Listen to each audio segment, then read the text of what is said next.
Ultras culture has been on the rise throughout Scottish football, from the top end of the pyramid with the Union Bears and the Green Brigade, all the way down through the leagues, including at the bottom with Vale of Clyde.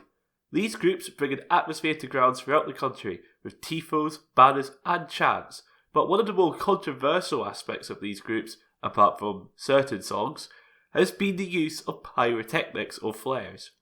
Nearly every week, flares get set off at grounds throughout the country, and whilst they do provide a visual spectacle, there are issues with their use, whether it be the smoke causing issues for asthmatics, or the throwing of flares onto the pitch, causing delays, or into other sections of fans, causing injuries. This has led to increasing debates over how this rise of pyro should be combated, or how it can be brought into stadiums and used in a safe manner. So in this video, we'll be looking at the issues with pyro, the benefits of pyro, how it's implemented in other countries, and how we can learn from them to reach a common sense solution. First of all, what is a flare? Flares are pyrotechnic devices that give off large clouds of coloured smoke, which are traditionally used for signalling and guidance, whether it was at sea or on land. Flares, however, have been a part of the football fan culture for decades now, and has become something of a stereotype when it comes to ultra groups.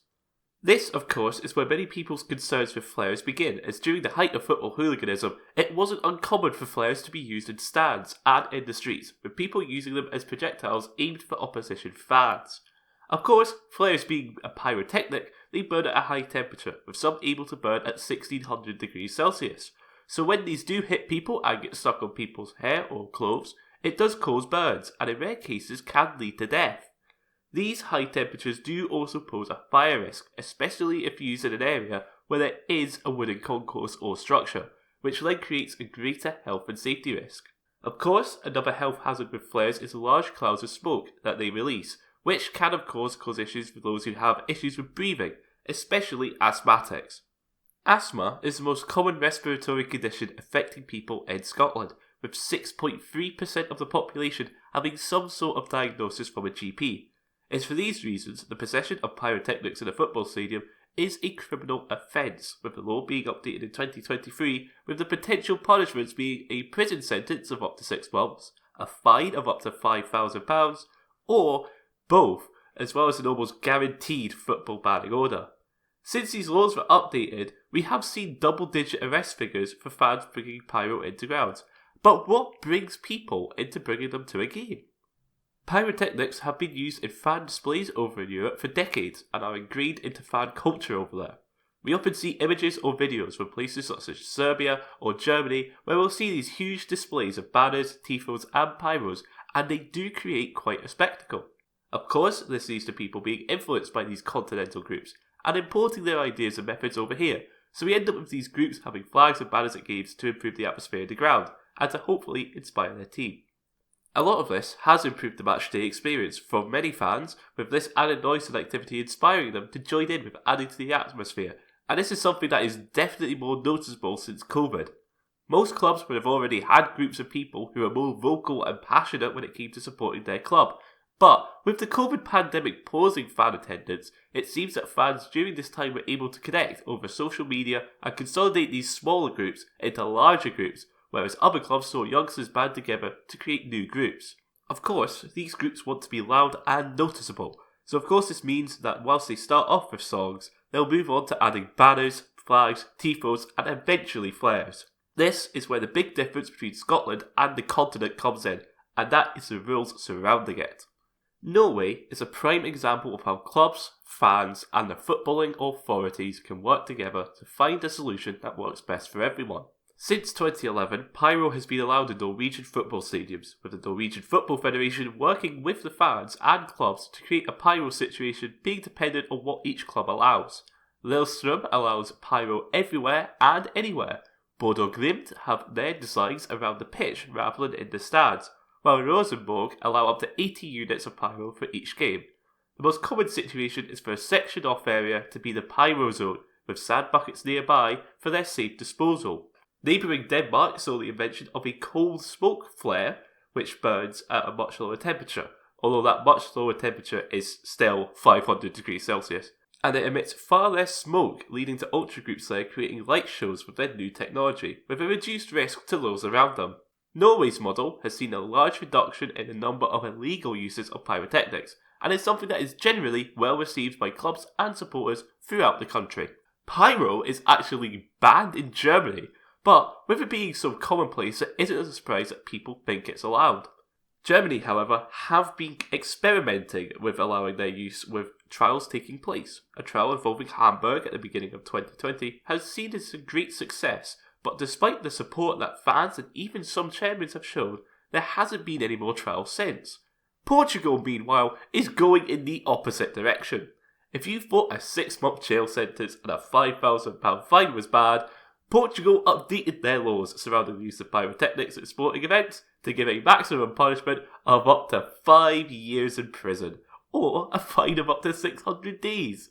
UEFA also continues to have a complete ban on the use of flares in continental competitions, although these are so commonly ignored that you really wonder if it's even enforced. UEFA do earn money from the fines given, and considering how much UEFA love earning money, the fines that they dish out probably total in the millions every year, so good luck getting that overturned. So what approach should we go down? Well, clearly the current situation isn't working, so should we go down the Portugal route of 5 years in jail, or the Norway route of sections being dedicated to its use? In 2021, the Scottish Football Supporters Association ran a survey about pyrotechnics, and the results are as follows. 70% believe pyro enhances the matchday experience. 74% would want organised pyro displays done by clubs and supporters rather than the current unorganised situation, and 60% would feel safer if it was licensed users in control of pyro. Of course, this was a few years ago, so I went out and did some investigative journalism, aka I put a poll up on Twitter and a post up on the Scottish Football subreddit. Of the 90 votes on the Twitter poll, 72% voted in favour of the use of pyrotechnics in football. Duncan Cameron of the Oh No No No podcast, which I now make appearances on, reaffirmed his position from when it was discussed on the podcast earlier in the year, saying, "I can't see a realistic mechanism for a stronger crackdown. It's a safety issue for me, and the safest way forward is with a managed approach that allows them under controlled circumstances." With the Reddit post, the general consensus was much the same, with most people effectively saying to allow pyro but in specified sections, with those given proper training and safety measures in place. Of course, there were comments against the use of pyro, ranging from safety concerns to they look shite and are cringe, which are all valid reasons to be against it. So, where do I personally fall into this? Well, I fall into the pro-pyro side.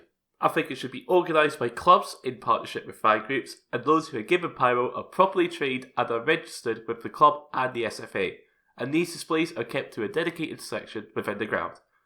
To use Celtic as an example for how I would implement it, I would only allow registered members of the Green Brigade who have been given proper training and have a licence.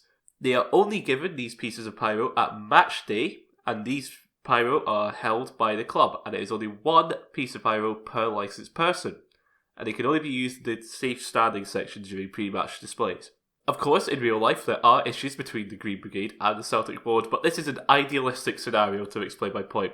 Of course, this would involve discussion with fans outside of these groups, and when it comes to away fans, a similar model applies, with sections for pyro use being announced well in advance of games being played. This communication between fans and the club when it comes to where pyro is to be used means that those who do have respiratory issues or just simply don't like being near the pyro can plan in advance where to sit without being affected by unplanned pyro use.